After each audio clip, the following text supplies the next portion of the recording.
¿Qué tal amigos? ¿Cómo están? Bienvenidos a Momentos.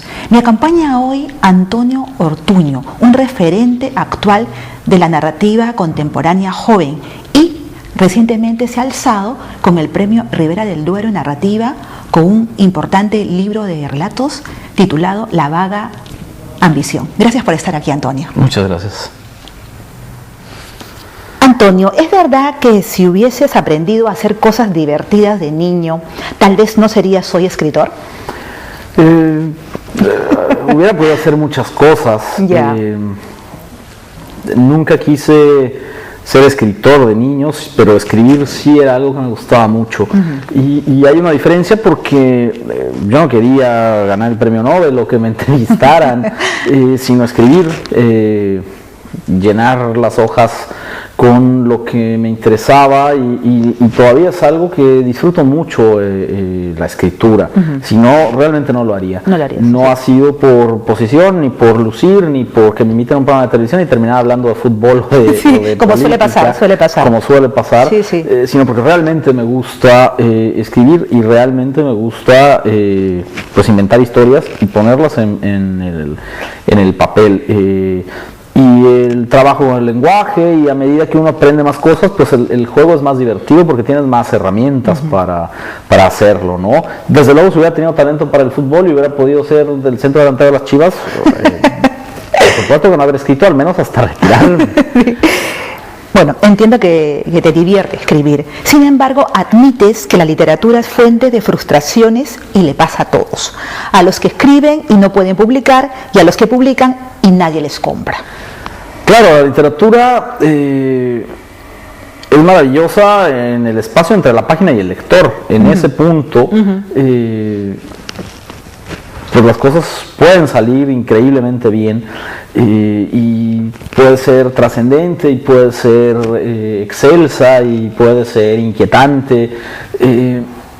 De este otro lado, de quien escribe, la realidad es que la vida del escritor y la vida literaria en general es más bien mediocre y sórdida. Exacto. ¿No? Y esa parte era la que me interesaba destacar en el libro, pero también el hecho de que si uno se resigna, digamos, justo a esa vida un poco tenebrosa y rocambolesca que implica la literatura, la sobrevivencia precaria y todas las serie como de indignidades, de pequeñas indignidades por las que generalmente pasa un escritor, y uno le apuesta a que lo que escriba valga la pena para alguien, ¿no?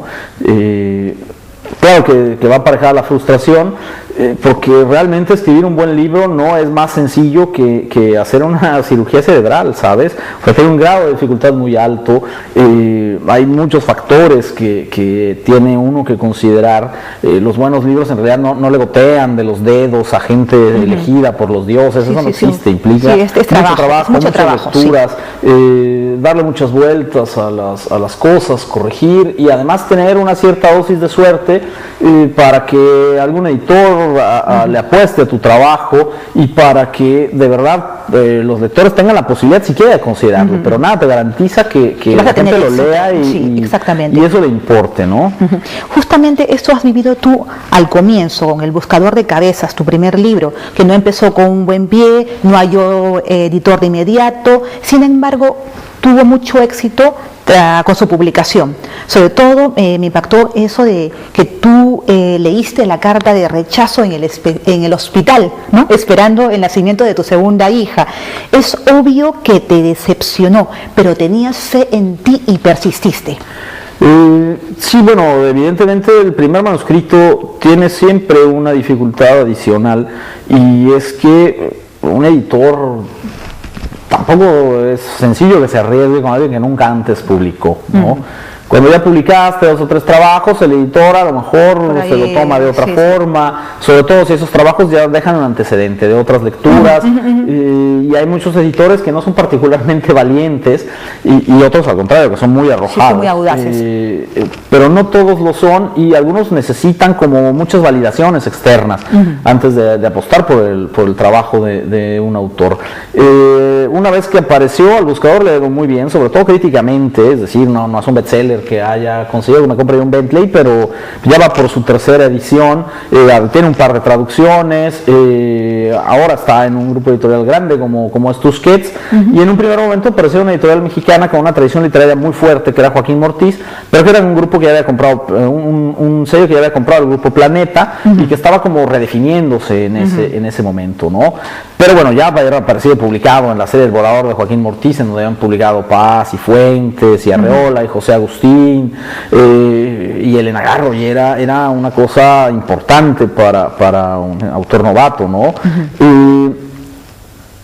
Es complicado colocar un manuscrito y es una suerte de calvario para el escritor joven, que la mayor parte de los novatos son jóvenes, a veces no es tan joven el que tiene un primer manuscrito, pero cuando se conjuntan esas dos cosas, la juventud y el ser primerizo, el camino puede ser muy cuesta arriba, ¿no? Es cierto que llegué a tener una carta de rechazo de una editora que luego se arrepintió muchísimo, pero ya pecado ocurrieron las cosas.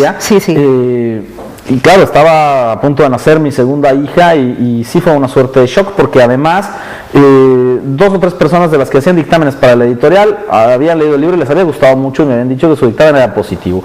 Pese a que los 3 dictámenes del libro eran positivos, lo que se supone que era el requisito automático, la editora temió y no quiso publicar el libro y me mandó una carta que era más bien, desde luego, hasta insultante, ¿no? Después salió el libro y le fue muy bien. Uno no puede saber qué es lo que pasa y de alguna manera seguir escribiendo es como lanzar moneditas al aire y ver en qué termina. Probando, ¿no?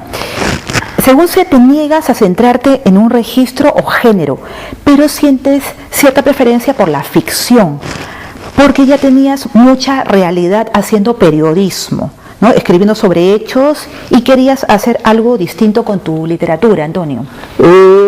Sí, no, porque, a ver, básicamente todo lo que yo he escrito es ficción en cuanto a literatura, y porque en el periodismo yo he sido más bien un editor, no fui reportero de calle jamás. Hice cobertura literaria por interés particular, pero yo me desenvolví siempre en las mesas de redacción.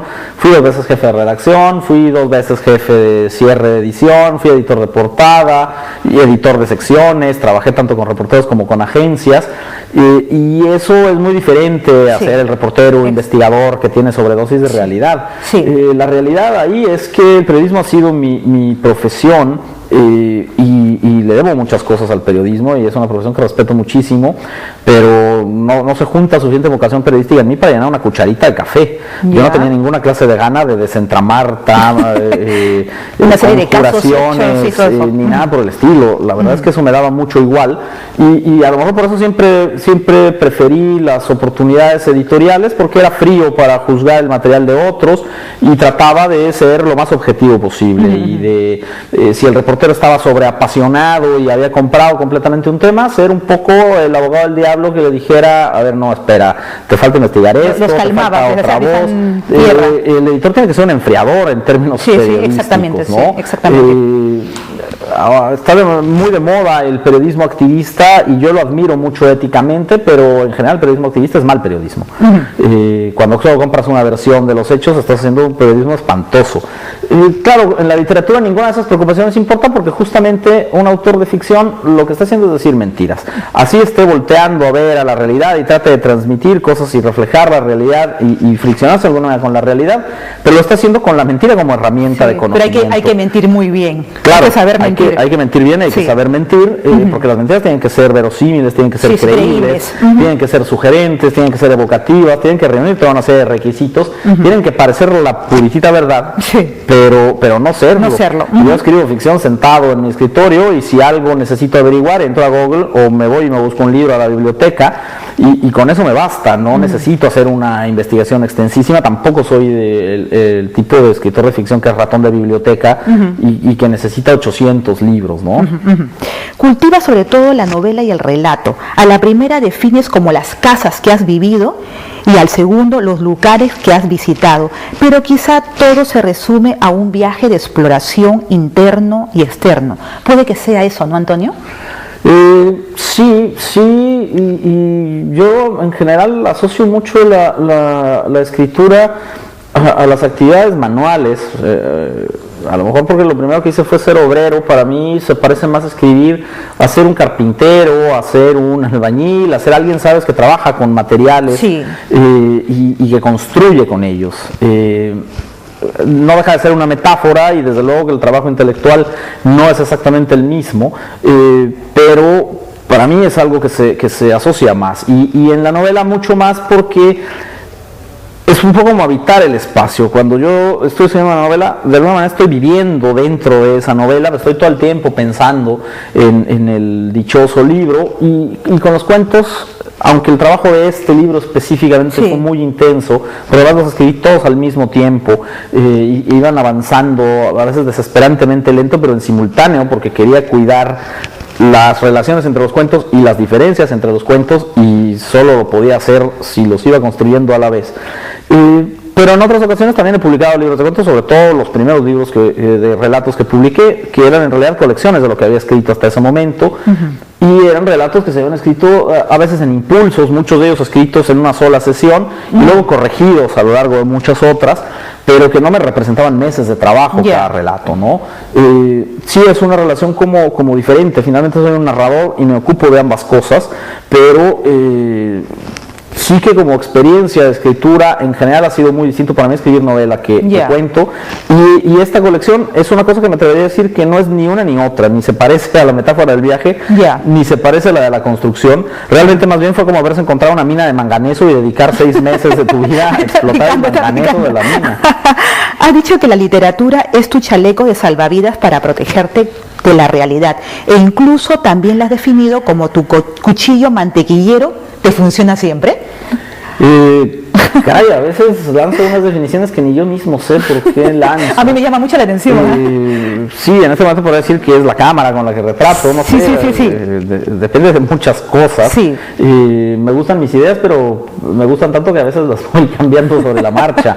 Desde luego que todo no dejan de ser metáforas y que uno escribe por motivos muy distintos y nunca terminas de explicarlos a fondo, ¿no? Si tuviera que ser muy sincero, diría que específicamente escribo porque para mí es un placer muy grande escribir, porque me la paso muy bien escribiendo, me la paso muy bien redactando.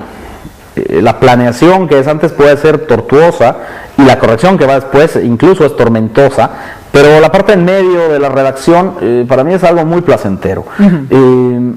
Y la verdad es que escribo por eso, porque ese proceso, esa parte del proceso de la escritura me resulta extremadamente placentero. Ya la escritura entendida como algo global, como una manera de estar en el mundo, y que aunque no lo haya asumido del todo, pero finalmente soy un escritor y es la condición humana que tengo o que padezco.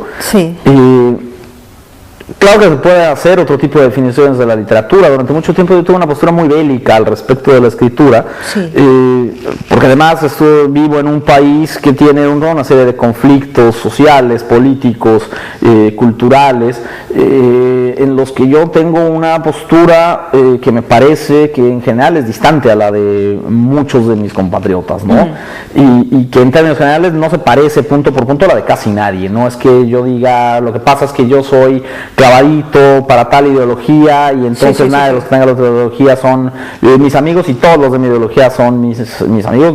Pues no es cierto. Muchas de las cosas que yo opino no son particularmente populares, y otras de las cosas que opino me hacen estar en desacuerdo con los que otro tipo de opiniones. Yo soy muy celoso de mi libertad individual y de mi libertad de criterio, y me parece que eso tiene mucho que ver con lo que me da a mí la escritura. Para mí la escritura es algo que por excelencia individualiza, porque escribes solo, aunque luego tus textos les pueda meter mano a 700 personas, pero escribes solo por las cosas que a ti te importa escribir y lees solo.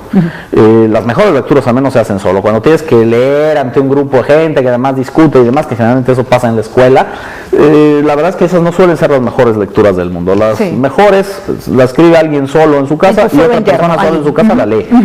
Y eso es lo que más me gusta de la literatura, la manera en la que te individualiza y te da esa posibilidad de estar, sí, junto con el resto de tu especie, pero un pasito hacia atrás o un pasito hacia adelante, y tener un poco de perspectiva para mirar a los demás y para mirarte a ti mismo. Yo confío mucho en el criterio individual y en la posibilidad de irlo construyendo, desde luego reflexionando. No es que sea un individualista rabioso, pero me gusta esa parte de la literatura y ese punto de vista, sobre todo, el que da la individualidad. No es algo de lo que yo reniegue, ni finjo comprar este discurso que por otro lado me parece muy hipócrita, sobre que yo soy la voz de una sociedad y todo eso. Sinceramente no es cierto, soy parte de una sociedad, me preocupa lo que le pasa a esa sociedad, pero yo no soy absolutamente la voz de nadie que no sea yo. Ya. Antonio, tras el impasse de tu primera publicación, que luego fue un éxito, repito, fuiste cosechando prestigio, reconocimientos y premios, tanto que eres uno de los autores más respetados en América Latina y acabas de alzarte con el Premio Ribera del Duero con el libro de relatos La vaga ambición, una obra que descartas que sea autobiográfica, pero admites que te ha permitido saquear, según tus palabras, mucho de tu pasado. Sí, de mi percepción, y es un libro, sí, escrito desde una perspectiva personal y que aprovecha absolutamente mi experiencia, pero que no se trata de escribir sobre mí, porque en realidad no encuentro que a nadie le tenga por qué interesar que yo escriba sobre mí. No soy Messi, a lo mejor tus vivencias son de interés de otros. Que dudo que tenga esa virtud, aunque tenga otras, pero dudo que Messi tenga la virtud de la literatura, pero a lo mejor tiene tantos fans que les interesaría a Messi escribiendo sobre su vida, ¿no? Yo no soy Messi y no me imagino a nadie que pudiera tener un interés particular en que yo escriba sobre mi vida, pero sí en construir una ficción insuflada de mi experiencia particular, que tenga esa vitalidad que da la experiencia, el haber vivido algo, el conocer a fondo unas ciertas circunstancias que de alguna manera depositas en ese texto, construyes el texto a través de esa visión, con el lenguaje particular que la experiencia puede darle a un texto. Eso sí me interesaba, y hacer un libro que fuera muy literario y muy vital, pero que no fuera exclusivamente para literatos. Yo creo que es un libro que puede leer absolutamente cualquier persona, al menos eso quiero pensar, porque es el tipo de literatura que me interesa y porque me interesa mucho la condición de plaza pública de la narrativa. Yo no quiero escribir para 6 postdoctorales, pero me parece bien que si un postdoctoral lee el libro encuentre cosas y no diga, bueno, estaba Sofía y esté 700 kilómetros por arriba del libro. Espero que no lo esté, ni siquiera un metrito, pero tampoco espero que el libro esté 700 kilómetros por encima de ninguna persona, de ser posible, ¿no? Que cualquiera que se asome el libro pueda encontrar algo, y eso hace que la escritura debe tener como muchas capas. Es decir, que sea sugestivo, que sea seductor en cierta medida, que establezca una comunicación con los lectores, que el lector quiera saber qué es lo que pasa a continuación. Si tú escribes narrativa y el lector no quiere saber qué pasa a continuación, estás fracasando. Aunque tu lenguaje es excelso, aunque tus ideas sean sutilísimas, estás teniendo otra cosa que no es narrativa. Si no conectas, no sirve de nada. Con Arturo Murray has desmitificado la imagen del escritor y muestras el reverso de la medalla, que tú denominas lado B de la carrera. Aquí salen a relucir otras frustraciones. La escasa o nula concurrencia a los actos literarios, donde la gente fue llevada con engaños, o que espera a otro personaje, ¿no? Que suele ocurrir, nos mezclan a todos en las presentaciones, como el famoso pájaro Q. O ir a una entrevista y el entrevistador no sabe quién eres tú, ¿no? Pronuncia mal tu nombre y te pregunta cosas que nada tienen que ver contigo o con tu libro. Tal es el caso de Ana Clara con tu personaje, ¿no? Claro, hay toda una picaresca de la vida literaria que se da en distintas etapas. hay gente a la que ni los amigos le quieren leer los cuentos, ¿no? Y hay gente que logra pasar un poco de ese nivel, y en un taller hay alguien que a lo mejor se toma un poco en serio, un tallerista o un profesor lo que escribe y lo guía un tanto y le lee con cierto interés, o alguien que pone un blog y de repente empieza a tener comentarios. Sí. Ese es un segundo nivel de reconocimiento, pero que en general también suele ser poco para el escritor, ¿no? Y hay gente que consigue publicar y que algún editor apueste por él, pero que después pues no consigue que lo lean. O consigue que lo lean 3 o 4 iluminados, y los libros ahí se quedan por siempre, jamás van de la mesa de novedades a la bodega de saldos, y eso se consigue en San Blas, porque hay gente que está destinada como a habitar las bodegas. Esperemos que en algún momento resurjan esos libros. Es deprimente ver. Es muy deprimente, no hay nada más deprimente para mí que eso. Yo francamente, si mis libros no se venden, preferiría casi que los regalaran. Con varias etiquetas, ¿no? De diferentes precios, va bajando, claro, el precio baja y se devalúa. Hay una bolsa de los prestigios literarios también. Y aunque, por ejemplo, buena parte o una parte muy significativa de mi biblioteca yo la formé con libros que eran de saldo, y de librerías de viejo, porque no tenía dinero para comprar novedades en general. Entonces recorría las librerías de viejo y encontré verdaderos tesoros, y muchos de los autores que fueron más relevantes en mi formación literaria provenían de saldos. Entonces, desde luego que tengo una cierta relación romántica con los saldos, y de repente digo, ay, que un libro mío en los saldos que le llegue a alguien que escriba, qué bonito, pero la verdad, sinceramente, prefiero que mis libros no lleguen a los saldos. Yo se los he visto, y he tenido mi pájaro Q también. Claro, esas cosas pasan por la vida literaria. La vida literaria es frustrante, ya lo decía hace rato, puedes ser premio Nobel y Marqués y te sacan una mala nota y enfureces de todas maneras, aunque estés en la cima del Himalaya literario, en el ambiente más enrarecido donde no llega nadie, te saca una mala nota Juan Pérez y te sientes profundamente infeliz, ¿no? Sí, la literatura frustra, es la realidad. Sí.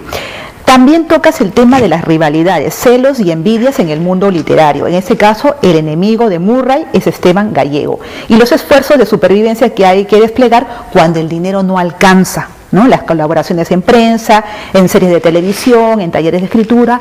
Es curioso cuando un escritor se hace famoso no por su obra y llega a ganar miles por alquilar su pluma, Antonio. Bueno, desde luego que son cosas que todas están presentes en el mundillo literario. Hay un concepto como de psicología pop que tanto les gusta a los gringos, que llaman a ciertas relaciones frenemies, son amigos enemigos, son colegas pero son rivales, y yo creo que la relación con Gallego siempre es esa, ¿no? Siempre se refiere a él en términos de su amigo, pero dice alguna barbaridad, ¿no? De repente no se hablan, a Gallego sí le va bien durante mucho tiempo, pero luego cuando le va bien a Murray, Gallego ya no le habla. Exacto. Por supuesto que eso está ahí en el ambiente literario, porque para la mayor parte de quienes escriben o escribimos, nos estamos jugando la vida en la escritura, no es como si tuviéramos locales de pizzas. Ese es un tipo de odio que no tiene nada que ver con algo que de verdad te implica, que no es solamente dinero, que no es solamente comercio, sino que implica identidad por la escritura, emociones. Claro que la vida literaria está llena de esa serie de episodios que a veces te obligan a entrar en conflicto con alguien. Yo procuro no hacerlo y trato de no hacer en general algo que parezca vida literaria. Vivo en Guadalajara como muy apartado de esas cosas. En general no voy a cócteles ni tal. Cuando voy soy así específicamente pues en ferias del libro, en festivales literarios a los que por lo general tengo que viajar, aunque esté la feria enorme en Guadalajara y esos días claro que veo gente. Pero las otras 51 semanas del año que no es la Feria del Libro en Guadalajara, pues yo estoy en mi casa, con mi familia y con mis perros. Y la vida literaria tiene todo eso, y bueno, de repente a mí hay cosas que me dan mucha risa, ¿no? En algún momento un portal que es como de noticias generales en México sacó el mejor comentario que han podido sacar. Dijeron que era yo uno de los mejores escritores mexicanos vivos, pero el portal se llama sopitas.com. Mi editor quería poner el comentario de uno de los mejores escritores mexicanos vivos, pero no lo puede atribuir a sopitas.com porque aniquila la contraportada de mi libro. Y esas cosas a mí me dan mucha risa en lugar de frustrarme. Me dices que son los escritores más respetados en América Latina y realmente mi reacción es que me dé risa. Yo no me imagino que son los escritores más respetados en ninguna parte, ¿no? Pero supongo Sí. que al que me alquila la casa le dará mucho gusto que tenga yo tanto prestigio. Una parte sensible para quienes quieren ser escritores se halla en el relato, y a mí me ha conmovido mucho, Antonio, la batalla de los Hastings, cuando Murray alienta a los alumnos de taller de escritura a luchar hasta el final por sus sueños, como si se tratara de una batalla a muerte, ¿no? Aún sabiendo que no llegarán a nada y solo les interese de ellos el dinero que pagan por la clase. Es muy duro. Y eso es lo que ocurre con los negocios de los talleres de escritura, Antonio. A ver, en los talleres de escritura pasan muchas cosas, ¿no? No solamente hay explotación, hay gente que tiene una vocación sincera pues para ser tutor. Yo no soy de esos, yo he dado talleres literarios solamente porque me ofrecen pagarme por los talleres literarios, pero me los tomo muy en serio cuando he dado talleres literarios. Nunca he tratado de estafar absolutamente a nadie. Claro que para un escritor ejercer de tallerista es complicado, porque es muy difícil que tenga perspectiva y porque acostumbrado a tener que tratar con editores y con el mundillo literario, desde luego que la mayor parte de la gente que da los talleres literarios pues tiene una ingenuidad absoluta, es prácticamente virgen de maldad al respecto del medio literario, ni siquiera lo conoce en términos generales, o lo conoce muy poco. Y por supuesto para quien da esa clase está esta sensación como de cuando uno ve un cachorrito que se cruza la calle y están pasando los autos, ¿sabes? Esta inminencia de ahorita lo van a pisar y yo no puedo hacer nada o no puedo hacer mucho para evitarlo. Yo creo que los talleres literarios pueden funcionar para ser mejores lectores y para ser gente más consciente de sus limitaciones. Yo creo que no se puede enseñar a alguien a ser escritor. Puedes estudiar literatura y saber muchísimo de literatura y eso no te convierte en escritor.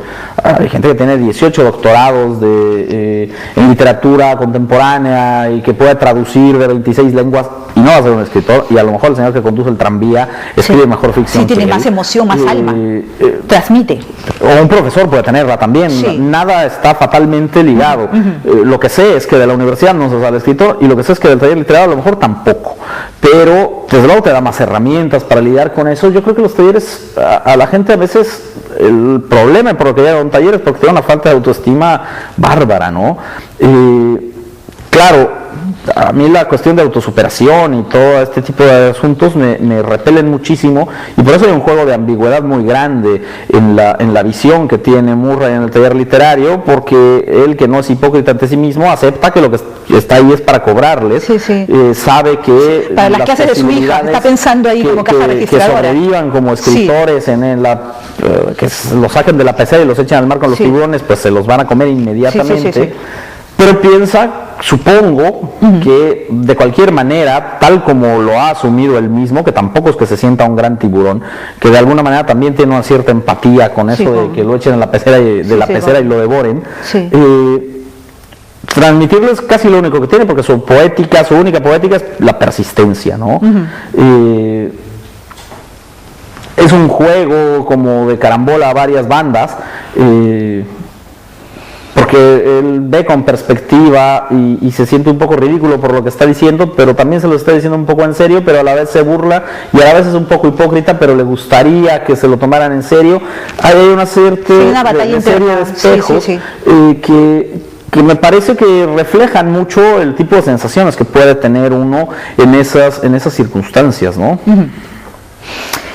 Has dicho que en la medida que vas envejeciendo entiendes más al Quijote. ¿Cómo es eso? Al Quijote o a muchos otros libros.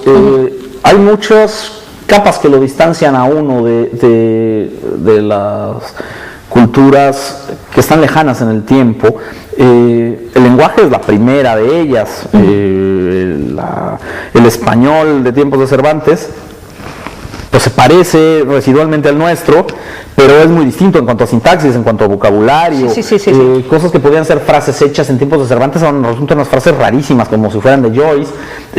Hay muchas palabras que han cambiado completamente de uso, otras muchas que ya ni siquiera se utilizan, en fin, eso ya es una capa de distancia. Yo además, por más que descienda de españoles, pero soy americano, entonces también hay otra capa como de distancia del español estrictamente peninsular, que hace que no sea como que yo a los 10 años me sentara a leer el Quijote y entendiera todo de inmediato, pese a que había una tradición quijotesca en mi casa, hasta un juego de mesa para jugar con el Quijote y tal, fue algo que tuve que ir como conquistando, y que hasta la adolescencia no pude leer de corrido y con bastantes dificultades, porque tenía como la firme intención de leerlo y de leerlo bien, ¿no?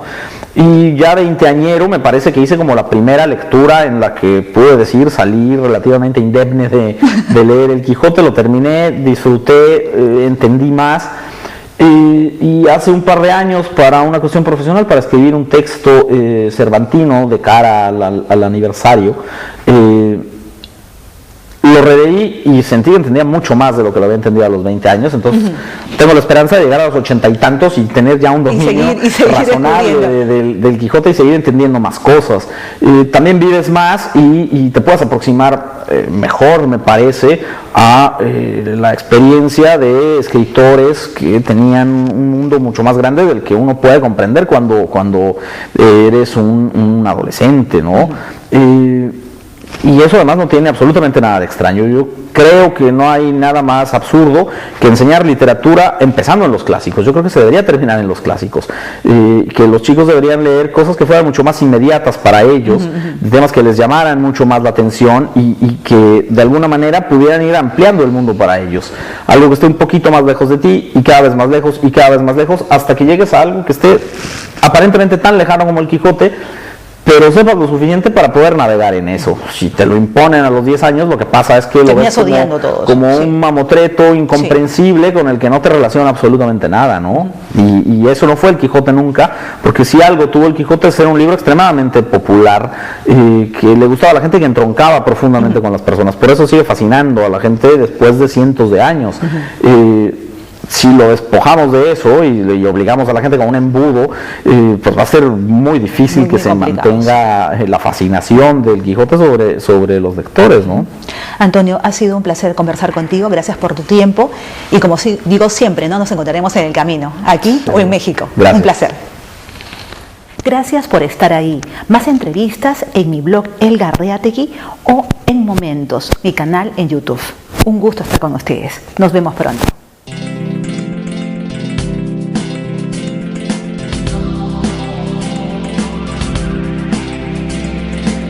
Si alguien te dice que existen verdades eternas, hombres infalibles, no le creas, no le creas, no le creas. O que tu vida es escrita sobre algunas cartas o allá en las estrellas.